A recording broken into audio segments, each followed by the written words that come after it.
di kampus juga, di pesantren yang pesantren tidak ada kontroversi tentang masalah istilah tentang boarding school juga, dengan pesantren juga ada juga ya. Tidak sampai 1 tahun di Kabupaten Bangkalan ini justru ada juga yang kasus yang kurang lebih mirip dengan masalah ini gitu ya. Tapi itu semua kita tidak boleh menyalahkan pesantrennya. Pesantrennya itu tetap secara secara murni mengajarkan tentang kebaikan, secara murni tentang mengajarkan keagamaan, akhlakul karimah.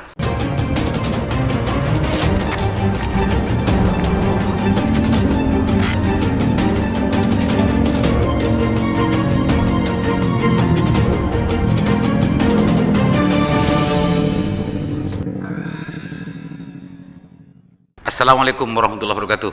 Kembali berjumpa dengan saya Aliman Haris di acara Sandasan. Pemirsa Sandasan, kali ini kita akan ngusik terkait dengan berita viral dalam minggu ini yang sampai detik ini masih belum selesai keviralannya. Berbagai kelompok, berbagai elemen masyarakat membicarakan masalah ini, memperbincangkan persoalan ini. Sampai detik ini masih ramai di medsos dan juga di media-media mainstream ya, baik di televisi maupun di media-media cetak, apalagi yang online. Kita baca pemirsa ya, dulu ini Detik ya, Detik yang nulis, Detik News, Kemenak cabut izin pesantren, Kemenak cabut izin pesantren Heri pemerkosa 12 santriwati di Antapani. Ini judul dari Detik News ya. Kementerian Agama Kemenak mencabut izin operasional pesantren Manarul Huda Antapani, Bandung. Pesantren Manarul Huda Antapani merupakan pesantren yang dipimpin Heri Wirawan, 36, guru bejat pemerkosa 12 santriwatinya hingga melahirkan 9 anak. Kita telah mengambil langkah administratif mencabut izin operasional pesantren tersebut, kata Dirjen Pendidikan Islam M. Ali Ramdhani dalam keterangan tertulis Jumat 10/12/21. Ali mengatakan tindakan tegas ini diambil karena Heri diduga melakukan pemerkosaan terhadap sejumlah santri. Sebagai informasi, Heri Hirawan memiliki sejumlah pesantren di Jawa Barat. Pesantren itu diantaranya boarding school Madani di Cibiru, Pondok Tahfidz Al-Madani, dan pesantren Manarul Huda Antapani. Dari ketiganya, hanya pesantren Manarul Huda Antapani yang memiliki izin. Oh, ternyata punya 3 pemirsa. Yang satu itu pesantren itu diantaranya boarding school Madani. Ini yang mencuat ya, boarding school Madani yang sempat menjadi perdebatan publik di netizen ya, boarding school Madani di Cibiru, Pondok Tahfidz Al-Madani, ini lagi Pondok Tahfidz Al-Madani, dan pesantren Manarul Huda Antapani. Ternyata dari ketiganya hanya pesantren Manarul Huda Antapani yang memiliki izin. Selain mencabut izin personal pesantren Manarul Huda Antapani, Kemenak menutup pesantren Tahfidz Quran Al-Madani yang diasuh Heri Wirawan. Lembaga ini belum memiliki izin operasional dari Kementerian Agama. Pemerkosaan adalah tindakan kriminal. Kemenak mendukung langkah hukum yang telah diambil kepolisian sebagai regulator. Kemenak memiliki kuasa administratif untuk membatasi ruang gerak lembaga yang melakukan pelanggaran berat seperti ini, tugas ahli. Itu pemirsa, salah satu cuplikan sekilas berita yang ditulis oleh Detik News gitu ya. Ditulis pada tanggal ini rilisnya Jumat kemarin, Jumat kemarin, pemirsa. Ini sudah hampir 2 mingguan dah, 1 minggu lebih lah. Pemirsa, kita usik. Justru yang yang viral dan yang ramai diperbincangkan tentang masalah istilah boarding school dengan pesantren. Itu sempat banyak elemen, bahkan lembaga-lembaga NU gitu ya, yang ikut meluruskan tentang masalah istilah boarding school itu sangat berbeda dengan pesantren.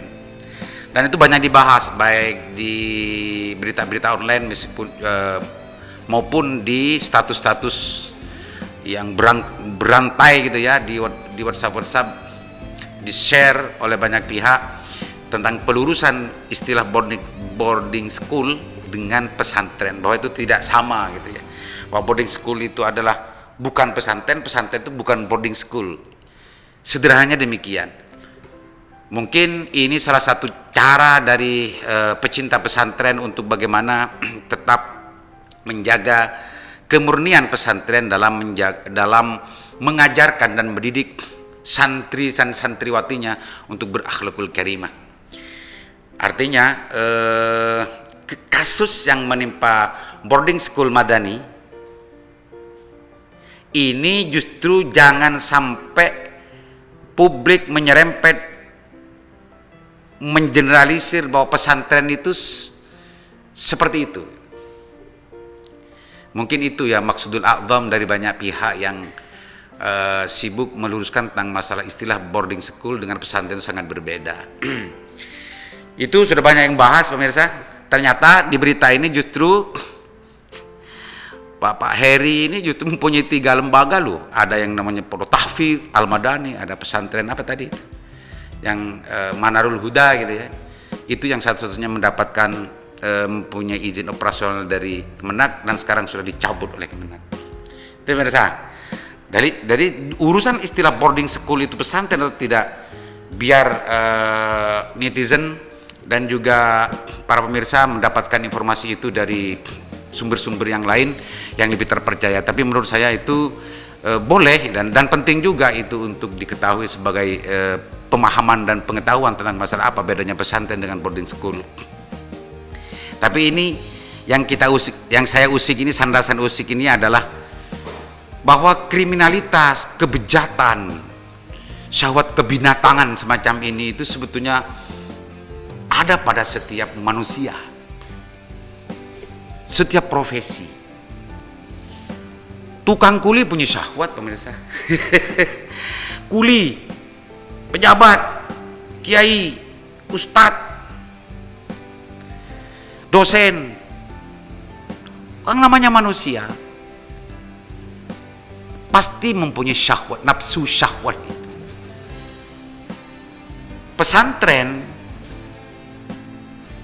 yang selama ini kita sadari, kita ketahui, kita pahami bahwa pesantren adalah tempat mengajarkan kepada santri dan masyarakat agar mampu untuk pengendalian nafsu itu dengan pemahaman keagamaannya dan lain sebagainya. Itu adalah cara bagaimana nafsu kebinatangan ini tidak dilampiaskan sembrono. Itu makanya tadi itu di sesi yang awal, kenapa banyak yang meluruskan tentang masalah makna boarding school dengan pesantren. Pemirsa, itu poinnya. Setiap manusia mempunyai nafsu dan syahwat itu, nafsu birahi itu. Agama hadir untuk bagaimana manusia itu tidak sembrono dan tidak sembarangan melampiaskan nafsu birahinya, nafsunya. Bahkan kalau seorang santri gitu ya, itu berulang-ulang kita sering mendapatkan penjelasan dari para kiai, dari para ustadz, bahwa perang terbesar itu adalah perang melawan nafsu. Perang terbesar itu adalah perang melawan nafsu. Itu salah satu sabda Rasulullah ketika pulang dari perang Badar kalau tidak salah, asbabul wurudnya. Nah, ini menandakan bahwa bagaimana pengendalian diri, bagaimana pengendalian nafsu birahi itu penting untuk dilakukan setiap manusia. Setiap manusia dan setiap profesi. Kalau Heri ini adalah apa itu kiai, apa itu ustadz, apa itu hanya guru, silakan saja. Tapi setiap profesi itu mempunyai bakat yang sama. Cuma pengendaliannya yang tidak sama. Pengendaliannya yang tidak sama. Makanya agama ini hadir, agama ini turun untuk bagaimana kita fasih mengendalikan nafsunya ini. Karena nafsu ini sebetulnya adalah ornamen dalam perilaku kebejatan. Birahi ini sebetulnya adalah ornamen dasar untuk melakukan kebejatan birahi. Jadi menurut saya potensi-potensi melakukan ini tidak hanya di boarding school-nya ini, di banyak tempat dan di banyak profesi juga mempunyai potensi sama. Yang bikin tidak sama itu adalah bagaimana pengendalian dari orang-orang di situ, bagaimana pengendalian dari yang ada di tempat-tempat itu. Tidak hanya di boarding school, di kampus juga. Di pesantren tidak ada kontroversi tentang masalah istilah tentang boarding school juga, dengan pesantren juga ada juga ya. Tidak sampai 1 tahun di Kabupaten Bangkalan ini justru ada juga yang kasus yang kurang lebih mirip dengan masalah ini gitu ya. Tapi itu semua kita tidak boleh menyalahkan pesantrennya. Pesantrennya itu tetap secara secara murni mengajarkan tentang kebaikan, secara murni tentang mengajarkan keagamaan, akhlakul karimah, dan bagaimana pengendalian nafsu, termasuk nafsu birahi itu juga diajarkan. Tidak hanya nafsu birahi, nafsu kemewahan pun juga diajarkan di pesantren agar tidak serakah. Gitu pemirsa. Ini titik pentingnya gitu ya, titik pentingnya. Jadi boleh saja elemen-elemen yang ingin meluruskan masalah boarding school dan pesantren itu boleh sebagai bentuk pengetahuan. Tapi yang lebih penting menurut saya, kejahatan birahi semacam ini negara memang tidak boleh main-main dalam penanganannya, agar tidak menjadi rasa nyaman bagi orang-orang yang punya pengaruh terhadap muridnya atau santrinya dan macamnya untuk melakukan hal-hal sebrutal ini. 12 santri loh sampai punya 9 anak. Benar-benar brutal ya. Itu pemirsa. Tapi secara kemanusiaan manusia gitu ya. Mestinya kalau orang sudah punya pengaruh semacam itu ya harus mampu juga melatih dirinya untuk mengendalikan nafsu birahinya itu agar tidak dilampiaskan sembarangan, apalagi pada santrinya. Jangan sampai lah. Tuh pemirsa. Jadi saya katakan bahwa nafsu birahi itu ada pada setiap manusia, apalagi laki-laki seperti saya ini. Kalau melihat kalau yang murnang pemirsa, langsung otomatis biasanya. Tapi mudah-mudahan Allah memberikan ngeraksah gitu ya kepada saya dan juga pada pemirsa semuanya untuk bisa mengelola keotomatisan itu ketika melihat yang murnang itu. Mudah-mudahan, apakah itu malu, apakah itu nggak enak dan macamnya, mudah-mudahan perasaan-perasaan itu bisa menghalangi, bisa menghalangi dorongan untuk melakukan hal yang sembrono sebagaimana yang dilakukan oleh Bapak Heri ini. Apakah Bapak Heri ini ya, ini nggak patut sebetulnya, dan nggak pantas dipanggil sebagai kiai Heri ini. Pemirsa, kalau misalnya yang murnang itu kalau masih kalau masih normal gitu ya, yang wartawan, yang jurnalis, yang aktivis, yang kiai, yang dosen, yang praktisi hukum, semua profesi sama mempunyai, dan saya yakin kalau masih normal, kalau melihat yang murnang otomatis. Itu otomatis lah. Bagaimana mengendalikan perasaan dan libido itu agar tidak dilampiaskan sembarangan? Agama sudah mengajarkan itu. Maka menjadi pertanyaan besar ketika seseorang yang dianggap sudah mampu untuk mengendalikan diri, bahkan dia membangun sebuah asrama gitu, atau membuat pesantren atau apapun lembaga pendidikan yang mengajarkan tentang masalah keagamaan dan akhlakul karimah, masih tetap melakukan hal yang semacam itu. Ini pertanyaan besarnya. Ini adalah realitas yang terbalik gitu ya. Realitas yang terbalik dari apa yang dikampanyekan keluar, bahwa di sini adalah untuk mengajarkan tentang masalah akhlakul karimah, tentang masalah ketawaduan, tentang masalah bagaimana menahan nafsu dan lain-lain, agar mengerti bagaimana akibat dari perbuatan-perbuatan pelampiasan yang sembrono itu dan yang lain sebagainya, agar paham tentang persoalan itu dan ada pagar dalam dirinya, ada kesadaran dalam pikirannya bahwa perbuatan semacam itu adalah tidak benar. Perbuatan semacam itu adalah berdampak yang merugikan banyak orang gitu ya, dan bahkan ini tidak memang betul-betul dilarang oleh Allah Subhanahu wa taala. Itu pemirsa. Jadi menurut saya tentang masalah perdebatan boarding school dengan pesantren, biarkan pemirsa mendapatkan informasi dari channel-channel dan juga informasi dari media-media yang lain. Tapi semaraknya share dari WA ke WA, dari Facebook ke Facebook, akun-akun di Facebook dan yang lain-lain, sampai detik ini saya masih melihat di televisi nasional, media-media elektronik mainstream masih belum menggeser judul bahwa itu pesantren juga yang dipakai. Meskipun insya Allah publik sudah banyak mendapatkan informasi, sudah banyak mendapatkan referensi bahwa boarding school dengan pesantren itu berbeda. Tapi berita detik barusan ini masih juga menggunakan pesantren. Justru Bapak Heri ini mempunyai tiga lembaga pendidikan yang dikelola. Yang satu memang ada pesantrennya. Ada tadi itu Manarul Huda, ada Tahfidz Al-Madani, ada boarding school Al-Madani. Itu pemirsa simpulkan sendiri ini. Pokok persoalannya bukan pada persoalan itu. Tapi pokok persoalan adalah bagaimana pengendalian diri dari seseorang gitu ya. Apalagi orang itu adalah tokoh, apalagi orang itu adalah pengelola lembaga pendidikan, itu sebetulnya yang menjadi titik persoalan yang penting untuk kita bahas gitu ya. Dan negara dalam konteks ini sudah melakukan hal yang tepat. Orang-orang yang berpengaruh semacam ini jangan sampai, menurut saya, pemikiran saya, jangan sampai mendapatkan hukuman yang sama dengan orang biasa seperti saya. Karena orang-orang yang semacam ini mempunyai pengaruh dan bahkan mempunyai santri, mempunyai murid dan semacamnya. Dan dalam melakukannya itu justru mungkin saja murid-muridnya itu atau santri-santrinya itu melakukan dengan atas dasar ketakutan, atas dasar keterpaksaan, atas dasar bagaimana dan bagaimana. Itu pemirsa. Karena orang yang berpengaruh itu beda loh.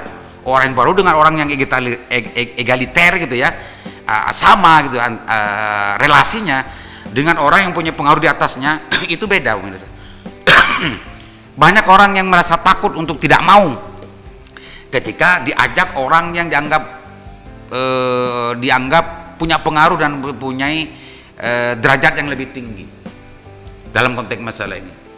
Makanya menurut saya bagi santri dan juga semua gitu ya, publik Indonesia, kalau berhadapan dengan orang-orang semacam ini, penting untuk apa, diajak untuk kemana, diajak untuk apa, dan apa akibatnya, itu penting untuk memohon kepada Allah untuk dikuatkan untuk tidak mau ketika diajak untuk melakukan hal yang tidak senonoh semacam itu. Penting untuk memohon kepada Allah agar diberi kekuatan untuk bisa menolak siapapun yang mengajaknya, apakah itu orang yang berpengaruh, apa itu gurunya, apa itu ustadznya, atau siapapun, bosnya dan yang lain, yang orang-orang yang punya pengaruh. Bisa dikatakan ketika yang diajak itu dalam posisi under pressure gitu ya, dengan pengaruhnya, mudah-mudahan Allah memberikan kekuatan kepada kita untuk menolak terhadap ajakan-ajakan yang tidak senonoh semacam itu. Itu pemirsa Usik, mudah-mudahan Usik saya ini lain gitu ya daripada yang ramai sekarang, karena sekarang sampai detik ini masih ramai tentang persoalan perdebatan boarding school dengan pondok pesantren. Tapi pokok persoalannya sebetulnya ini adalah kegagalan dari seseorang yang mempunyai pengaruh, yang mempunyai lembaga pendidikan dalam pengendalian nafsunya.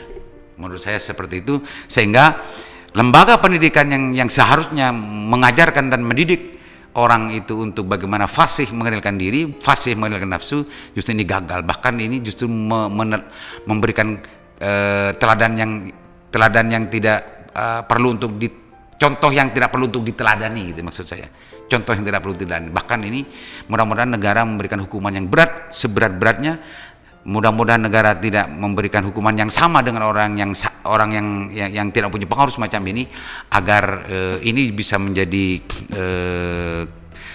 efek jera bagi mereka yang mempunyai status yang sama dengan Harry. Mudah-mudahan bermanfaat. Assalamualaikum warahmatullahi wabarakatuh.